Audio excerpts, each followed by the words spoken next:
Bonjour à tous. Continuons aujourd'hui cette petite série commencée hier, où nous voyons l'apôtre Jean nous présenter Dieu comme étant lumière. Et il nous invite à marcher dans la lumière, comme Dieu lui-même est lumière.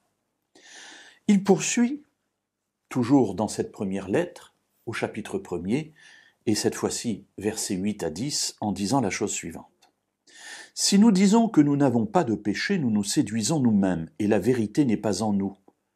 Si nous confessons nos péchés, il est fidèle et juste pour nous pardonner nos péchés et nous purifier de toute injustice. Si nous disons que nous n'avons pas péché, nous le faisons menteur, et sa parole n'est pas en nous. Alors oui, Dieu nous invite à marcher dans la lumière. Mais pour autant, nous sommes des êtres qui parfois nous laissons tenter, parfois nous sommes séduits et nous tombons.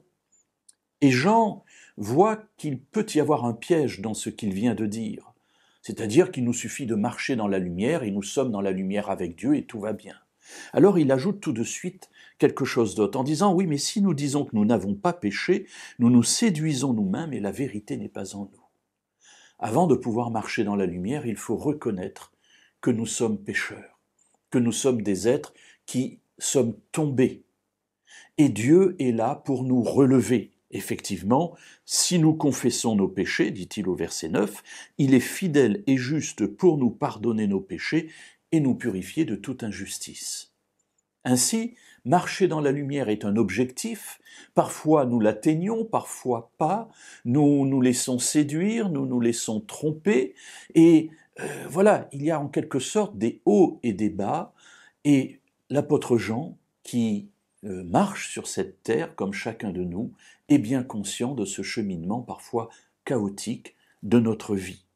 Donc si nous disons que nous n'avons pas péché, dit-il, nous sommes des menteurs. La vérité n'est pas en nous.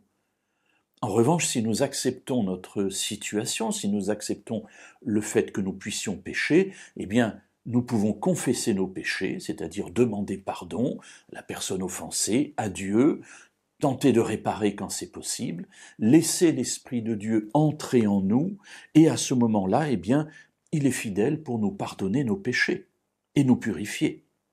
Si nous disons que nous n'avons pas péché, nous le faisons menteur. Pourquoi ? Parce que lui-même a dit qu'il était venu, qu'il avait envoyé son Fils pour nous purifier de tout péché, pour que nos péchés soient pardonnés. Et si nous disons nous n'avons pas de péché, eh bien nous faisons comme si Dieu était menteur. Évidemment, cela n'est pas possible, c'est une manière que Jean a d'amener son argumentation. Alors, ceci étant, comment faire alors dans la vie de tous les jours ? Nous verrons cela demain.